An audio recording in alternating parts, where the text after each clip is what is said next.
Welcome back to the Land Matters podcast. I'm your host, Anthony Flynn. Here at the Lincoln Institute, we're ramping up our work on affordable housing. And across the country, the affordability crisis is only intensifying. The average American tenant is rent burdened, that is, paying more than 30% of their income on housing, in many cases, much more than that, according to a recent report by Moody's.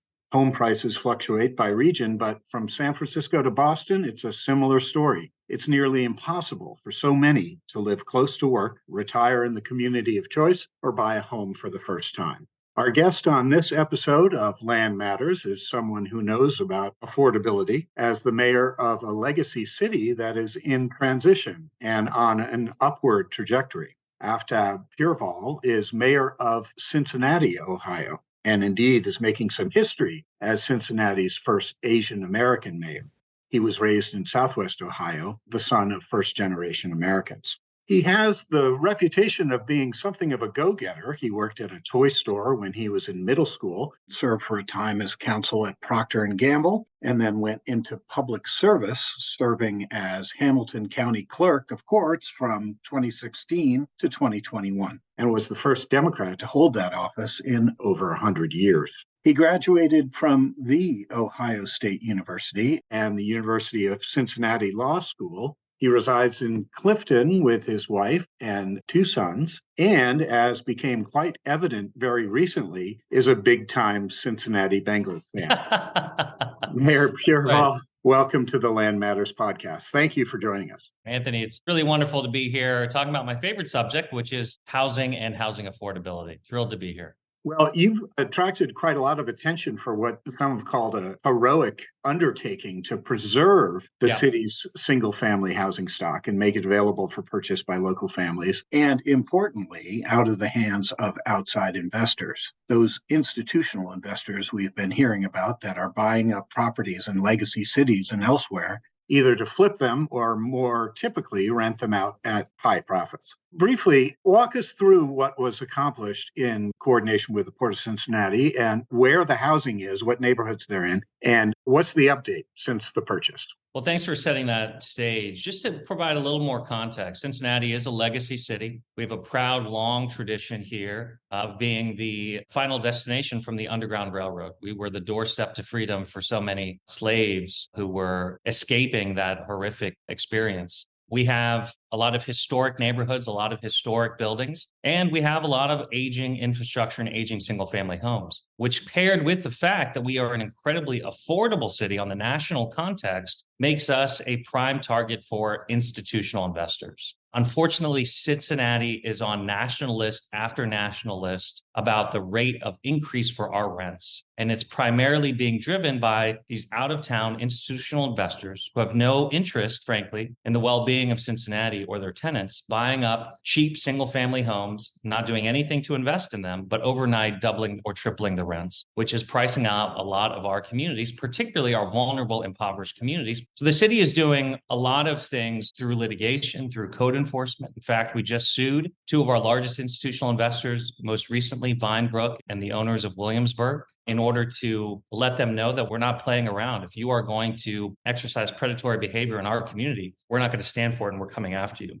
But we've also done things on the front end to prevent this from happening by partnering with the port. Obviously, your listeners are probably very well informed, but the port has development tools and real estate tools that cities and municipalities don't have, specifically that they don't have to pay tax on the properties that come under their ownership through the land bank. So when several of our single-family home properties went up for sale because an institutional investor put them on the selling block, the port spent $14.5 million to buy over 190 single-family homes, outbidding 13 other institutional investors. Those homes are spread out through the entire city of Cincinnati, all of our 52 neighborhoods, but obviously a lot of them are concentrated in communities of poverty. Over the past year, Our port has been working with small business owners and SBEs to bring those properties into compliance with our code, dealing with the various code violations that the institutional investor left behind, pairing these single family homes once they're fixed up with qualified home buyers, oftentimes folks who are working in poverty or lower middle class who've never owned a home before. And just this year, we're making 3 of those 194 available for sale. So it's a huge success across the board. It ticks a lot of boxes, but it's just one tool that the port and the city is working on to increase affordability of housing in all of our neighborhoods. What did you learn from this exercise that might be transferable to other cities? It takes a lot of capital to do this, to outbid an institutional investor. So are there those funds that cities should look around for, or what would you say would be some of the lessons that you've learned? It does require a lot of funds. And that's why we need more flexibility from both the federal government and from the state government to provide municipalities with the tools to prevent this from happening in the first place. Now, once an institutional investor gets their claws into a community, there's very little that the city can do to enforce or hold them accountable. The better strategy, as we've seen this time, is to, on the front end, buy up properties. And so, a lot of cities have a lot of dollars from the federal government through ARP. We have used a lot of ARP dollars, not just to get money into the hands of people who need it most, which is critically important in this pseudo post-pandemic time, but also using the dollars creatively to partner with other private-public partnerships or the port to give them the resources necessary to buy up the land and hold them. That has been part of our strategy with ARP. This is a unique time in cities where they have more flexibility about the resources coming from the federal government. And I would encourage any mayor, any council to really think critically about using the funds, not just in the short term, but also in the long term to address some of these macroeconomic forces. A big part of this, if we think about an increase in housing prices and these efforts to maintain affordability, that it ties back to Cincinnati being a more popular place to live. The population has increased slightly after years of decline. Do you consider Cincinnati a pandemic or climate haven? I'm sure you saw the Moody's report on best and worst cities in terms of climate change and resilience, and Cincinnati scored in the top 10. That is least impacted by heat, drought, and sea level rise. What are the implications of that population growth if you're really going to continue to see that? It's an important question. And what I love about my job as mayor is my focus isn't necessarily on the next 2 or 4 years, but the next 100 years. And right now we are living through in real time a paradigm shift that was catalyzed because of the pandemic. The way we live, work, and play is just completely changing. Remote work is just completely altering our economic lifestyle throughout the entire country, but particularly here in the Midwest. And what I am convinced of due to this paradigm shift is because of climate change, because of the rising cost of living on the coast, there will be an inward migration. I don't know if it's in the next 50 or 75 years, but it will happen. And it's not just rhetoric, Anthony. We're already seeing large businesses making decisions based on climate change. Just 2 hours north of Cincinnati, Intel is making a $200 billion investment to create the largest semiconductor plant in the country. 2 of the reasons they chose just north of Cincinnati is number 1, it's access to fresh water, the Ohio River in the south and the Great Lakes in the north. And number 2, our region's climate resiliency. Now, don't get me wrong, we're all affected by climate change. We're not all affected equally. Our impoverished and disadvantaged communities are more affected disproportionately than others. But in Ohio, in Cincinnati, we're not seeing the wildfires, the droughts, the hurricanes, the earthquakes, the coastal erosion that we're seeing on the coast and other parts of the country, which makes us a climate change safe haven, not just for business investment, but also for people. And so Cincinnati is partly growing because our economy is on fire right now, but we're going to really see, I believe, exponential growth over the next few decades because of these massive factors pushing people into the middle of the country. So the investments that we make right now to help our legacy communities and legacy residents stay in their home and continue to make Cincinnati an affordable place for them, while also keeping in mind these future residents are going to come in, is a really challenging topic because while Cincinnati right now is very affordable in the national context, It's not affordable for all Cincinnati residents because our housing supply has not kept up with the amount of population growth and because our incomes have not kept up with housing prices. So, in order to make sure that the investments in the future and the population growth in the future does not displace our current residents, we've got to stabilize our market now and be prepared for that growth. What are the land use changes and transportation improvements, the city building, if you will, that you're concentrating on accordingly? What are the most important or big redevelopment sites, and how is the city being reconfigured, if it is? Oftentimes people ask mayors about their legacy, and the third rail of local politics is zoning. If we are going to get this right, then we have to have a comprehensive review and reform of our land use policies. And when I talk about legacy, that's what I'm talking about. We have, for over a year now, been having meetings with stakeholders to almost have a visioning exercise about what kind of neighborhoods do we want to encourage in our city? What does a modern Cincinnati look like?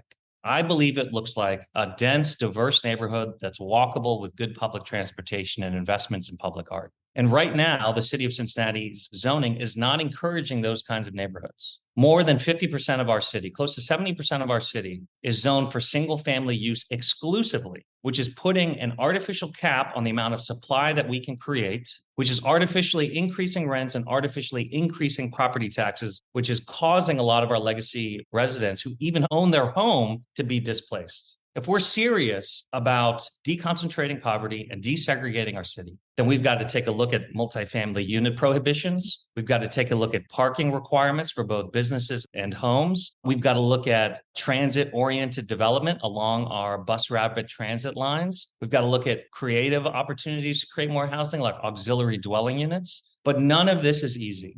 It's not easy because NIMBYism is real, and we've got to convince people that I'm not going to put a 20-floor condo building on your residential cul-de-sac. But it's also challenging because, particularly here in the Midwest, our slavish devotion to cars. Look, cars are important, and until we can make the investments necessary to have public transportation that is better than the commute you would have with your car, we're not going to get there. But if we can make concurrent and parallel investments in our public transportation, and at the same time, not get rid of all cars and all parking, but say very clearly, parking is important, but it's not the only important thing, then if we're on that path together iteratively, we can create a modern Cincinnati. Now, again, I can't overstate how hard this is. Zoning is very, very difficult because change is very difficult and people are afraid of what that will turn the city into. That's why we've been doing a year-long worth of community engagement. And I am confident we can make some substantive changes to our zoning code to encourage more affordability, encourage more public transportation, and just be a greener city. And on that, let me just end there because it touches on the previous answer.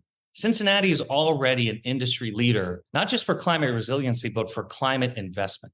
We have made a commitment that all of our city vehicles, we will only buy city vehicles that are electric vehicles when they become available. We have already the largest city-led solar farm in the entire country, which is significantly contributing to our energy consumption. So in many ways, we're already on our front foot to accomplish these really lofty goals. Well, I want to come back to climate finally, but before that, it just occurred to me that a little bit of this is sort of back to the future, right? Because the city had streetcars, did it not? Do you have the sense that there's an appreciation for that those times actually made the city function better? When I paint this picture for people, Anthony, you're exactly right. The city used to be dense, used to have incredible streetcars, public transportation. And then, unfortunately, cities, not just in Cincinnati, but across the country, saw a steady decline of population, losing folks to the suburbs. Now people want to come back into the city, but now we have the hard work of undoing what a lot of cities tried to do, which was create suburban neighborhoods within a city to attract those suburban people back, right? So it's a little bit undoing the past while also focusing on what used to exist. And when I share with people this vision, they say, yeah,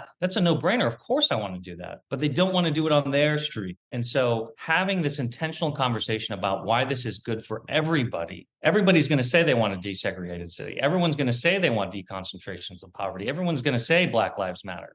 When you get down to the policy changes that are necessary, that's when it becomes very, very difficult. Just picking up on that, you've touched on this, but it's a singular situation for a legacy city. If the city really is in this kind of transition, what worries you most, and what do you identify as the major issues facing lower income and communities of color in Cincinnati? Displacement. If we cannot be a city that our current residents can afford, they will leave, which hurts everything. I mean, if the city is not growing, then a city our size, where we're located in the country, we are dying, and we are dying quickly. Cities our size have to grow. And in order to grow, not only do we need to recruit talent to come to us, be a destination, but we have to preserve the families and the legacy communities that have been here in the first place. No city in the country has figured out a way to grow without displacement. The market factors, the economic factors are so profound and so hard to influence, and the city's resources are so limited. It's really, really difficult. So getting back to our institutional investor problem, the city doesn't have the resources to just go up and buy property and make sure that we're selling to good faith owners, right? If we had that power, that market influence, we would do it. So oftentimes I get frustrated that I don't have enough resources, enough authority to make a meaningful impact on the macroeconomic forces that are coming into the city. Because if we get our dream, which is more investment, more growth, that comes with negative consequences, and it's really difficult to manage both. Finally, back to climate change. The mayor's website says Cincinnati is well positioned to be a leader in climate change at home and abroad. You touched on this with electric vehicles and solar power, but I'd like to know, what do you think the city has to offer that's distinctive in terms of climate action? All of our policy initiatives that come to the city are looked at through two lenses. The first is racial equity, and the second is climate. So everything that we do, whether it's our urban forestry assessment, looking at a heat map of our city and investing in trees to not just clean the air, but also cool our neighborhoods, whether it's our investments in biochar. I'm a big biochar guy. Not a lot of people know about biochar, but we are one of only 3 cities in the entire world that received a huge grant from the Bloomberg Philanthropies to continue to innovate in the world of biochar, which is a byproduct of burning wood, which is an incredible carbon magnet that helps with stormwater runoff, but also pulls carbon out of the air. Our Parks Department, which is one of the best in the country, continues to innovate on that front. Preserving the Ohio River. We just had an environmental and human disaster in East Palestine, upstream in the Ohio River. So continuing to have some of the best testing and best preservation in the country for our water supply will continue to be important. But ultimately, businesses and people who are looking to the future consider climate change in that future. And if you're looking for a city that is both climate resilient, but also making massive investments on climate technology, then Cincinnati is that destination for you. Well, Mayor Aftab, as I understand you sometimes like to be known, thank you for this conversation on the Land Matters podcast. Thanks very much, Anthony. Have a great day. By the way, an edited version of this interview will appear in print and online as part of the Mayor's Desk series, our interviews with innovative chief executives of cities from around the world. That will be in Landlines magazine, and for that, you just go to our website, lincolninst.edu. That's also where you'll find our work on affordable housing under the heading of Reduced Poverty and Spatial Inequality, and also information on our many initiatives and collaborations with post-industrial legacy cities. That is it for this episode of the Land Matters podcast. We hope you'll rate, share, and subscribe to Land Matters so you never miss a show. And you can also follow the Lincoln Institute on Twitter. The handle is @LandPolicy. Until next time, I'm your host, Anthony Flint. Thanks for listening.